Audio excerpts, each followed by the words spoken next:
eyes, the nose, the mouth. Blood or body fluids, of course, including urine, saliva, sweat, feces, vomit, breast milk, and semen of a person who's sick with Ebola. So if you come into contact in an open area, and objects like needles that have been contaminated with the virus can spread it.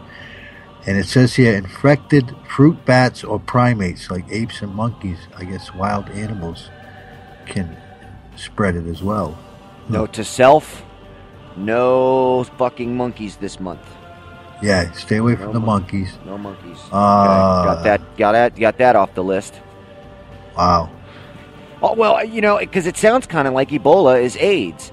You know, you're not going to catch it unless you're sleeping with somebody, you're getting into their bodily fluids, or getting blood on you. And they still go in there. Much. They still go in there like they're talking about SARS, something that's a respiratory, you know, in the air. They still go in there with these full hazmat suits with breathers and all. Have you seen this?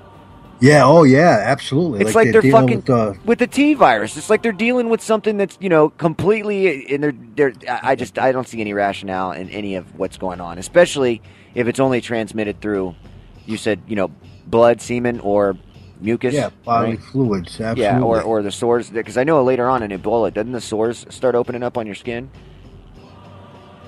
Apparently, yes. Yeah. It does get bad. I'm not going to lie to you. The symptoms get really bad.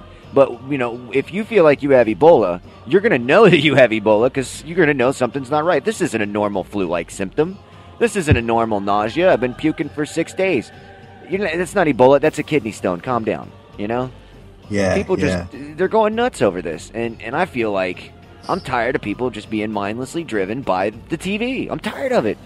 You know? Yeah, I don't see it spreading like it is over in Africa. Of course, you know, they don't have the same safety, you know, they don't have, you know, rubber gloves or whatever the case might be. Well, they do have that over there, but the problem is they don't know what the fuck a shower is. You know, it's running water over your body. It's not hard. You use soap, you use water, you know, you clean yourself off at least every couple of days, you know, especially if you're walking around without any shoes on. All I'm saying is the hype is too much, man. Can't deal with it much longer.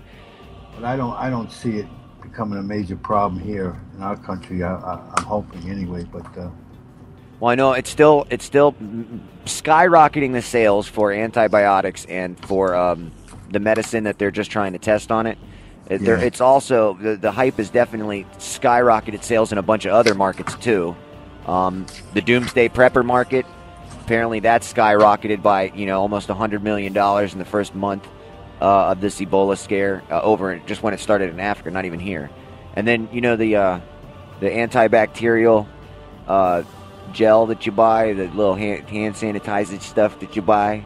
That's like 99% killing germs. Oh yeah, man, and a couple of squirts in the mouth, and all of a sudden you're drunk. You know, it's good stuff. But anyway, plus you can light it on fire really easy. Anyway, that stuff is skyrocketed in sale, according to the Washington Examiner here. And apparently people think alcohol kills the Ebola virus on your skin. And I'm just not understanding that. But hey, you know, it like I said, I think that it's overhyped. Dead 100%. Yeah, I think so. I think it's maybe a deflection of other things that we should be focusing on, you know, kind of like a bait and switch kind of thing, you know what I mean? Well, there's probably multiple reasons why it's being hyped up, but you know, once again, like I tell Jay all the time, stop watching the media on the TV, man. If you're watching news on it, because he gets a couple articles off the internet that are better than, you know, whatever he's watching on TV, because I know even Fox is still paid for by a multinational conglomerate, and they're feeding you and everybody else that listens to the news complete and total lies. That's just what they're paid to do. Sorry. It's been noticed already by now. Yeah, they all have their slant on things. There's no doubt about it. Well, it pushes subliminal sales, you know, for their advertisers. It pushes subliminal messaging on everybody that's watching it as well. So, yes, indeed. I figure if you're doing it for the right reason and subliminally mind raping people for the right reason, that's different than, you know, for your own vices, I guess you could say. Yeah, true that. We're not on here for our own vices, are we? Not at all. Yes, we are. Yes, we are. Don't even say you're not on here for your own vices. Oh, go ahead. You got anything else for us on this? Like, well, let's drop this Ebola like a bad habit. Yeah. No, and then you got. Let's see here. I was going to talk a little bit about. We got the election coming up a week from tomorrow. Is the midterm elections, and I don't know about your area. Do you have different referendums that are proposed that you have to vote on as well as the candidates? You guys have that stuff down there where you are? Propositions, yeah. Propositions and so forth and so on. That are running for the state. Yeah, they do have that vote as well. But So we get this voter information handbook that's sent to all the voters in the state, right? And of course, the current Secretary of State's got a big, huge logo on there with his name all over the place, which is why his name should even be on this thing is beyond me. But Ralph Mollis, what a piece of shit he is. But anyway, Go ahead. But anyway, I'm looking at this. They got this higher education facilities bond. We have our state college, the University of Rhode Island, and they want to have money to to upgrade the campus and so forth and so on to keep up with the technology, which I'm not opposed to. But they're looking for $125 million to approve or reject by the voters, right?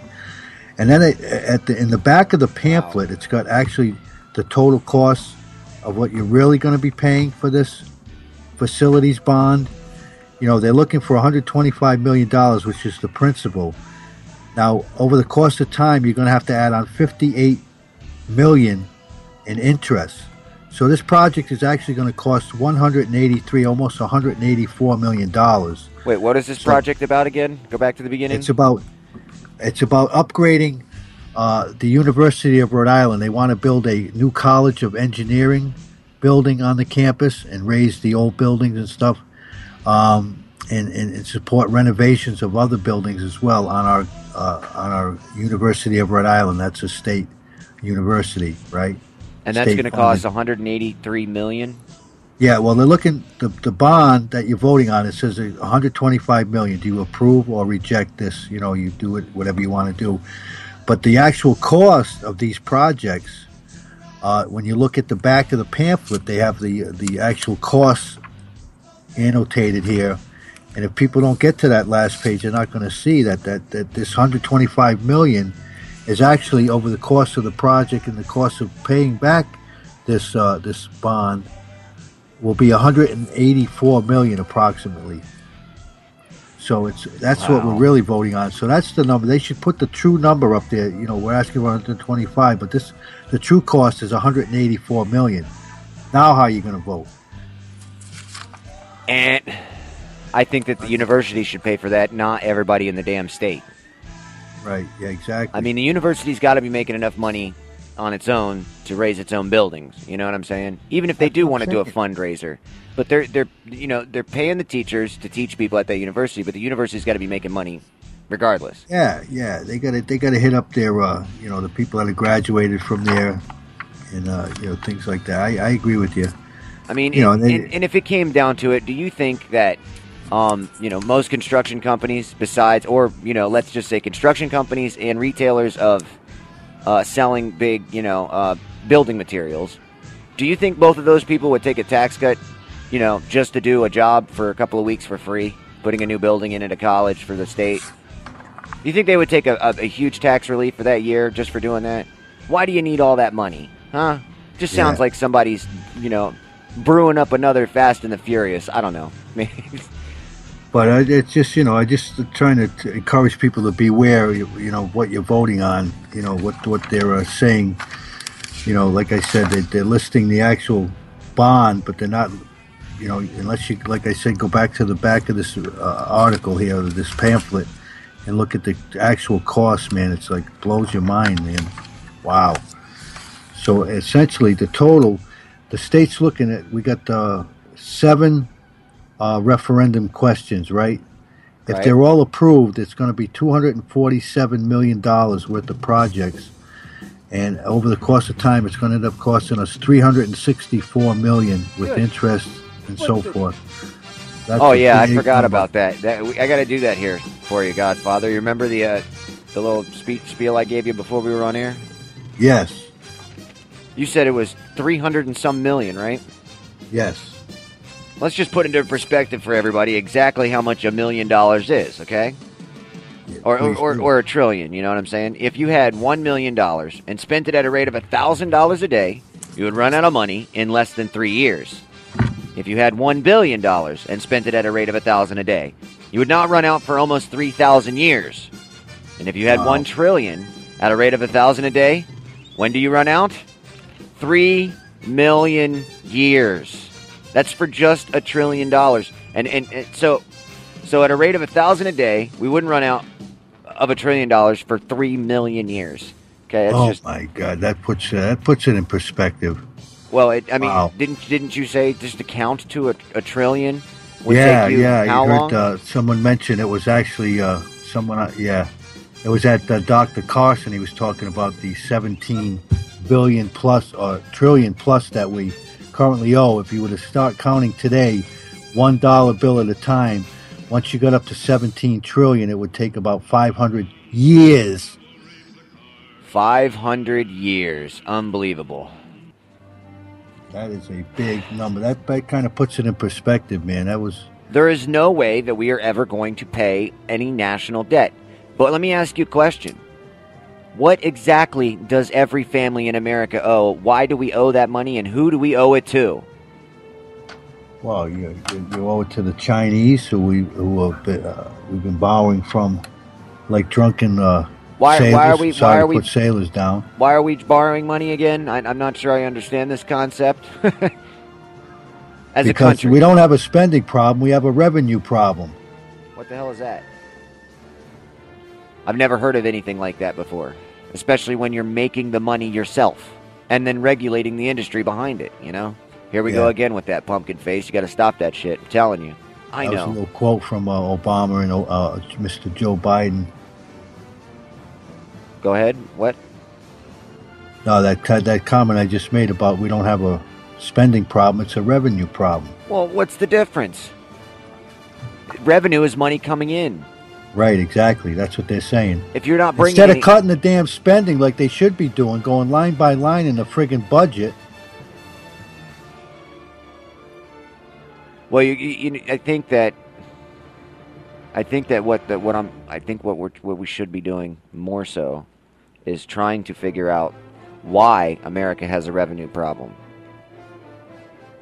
You see what I'm saying? Are you still there, Godfather? Did I lose you? But to me, there is no revenue problem. Well, there is a revenue problem. We don't have enough money. That we're not producing enough of anything to make money from other countries in the world. They've stopped all that. The government has stopped that. But yet they're continuing to spend tons and tons and tons of our hard-earned dollars that they call income tax. And you know that's where it's going. Plus your Social Security's going to Nazis overseas. You got your VA that's not even taking care of your military after they get out. Pretty much the whole entire system has just crashed in front of our faces. And a lot of people are staring at the blue screen going, "What's this memory dump?" Well, it's them losing all the files from the IRS and shredding paperwork on Fast and the Furious, man. They're taking a note from Oliver North. And it really kind of sucks because even if me and you right now changed everything by scooping up or locking up everybody on Capitol Hill into that one building, lock all of this government up in one building and just leave them, still, the debt that we supposedly owe to the rest of the world is still way more than our 5 generations worth of grandchildren could possibly handle on just a number statement. So if you don't believe that we're headed into a crash and we're about to become a third world country because of our monetary policy, which is banks regulating themselves, you got to wake up, man. I mean, I know I'm not preaching to the teacher here now, apparently. The creature is preaching to the teacher. It's all good, man. It just blows my mind because 17 trillion, like you said, we'll never be able to pay that off. And how? And have you ever heard of a loan shark that's just like, yeah, well, don't worry about it. We'll get it next week. Yeah, you'll be all right. I won't break your knees. I'm not going to take your kids, or will I?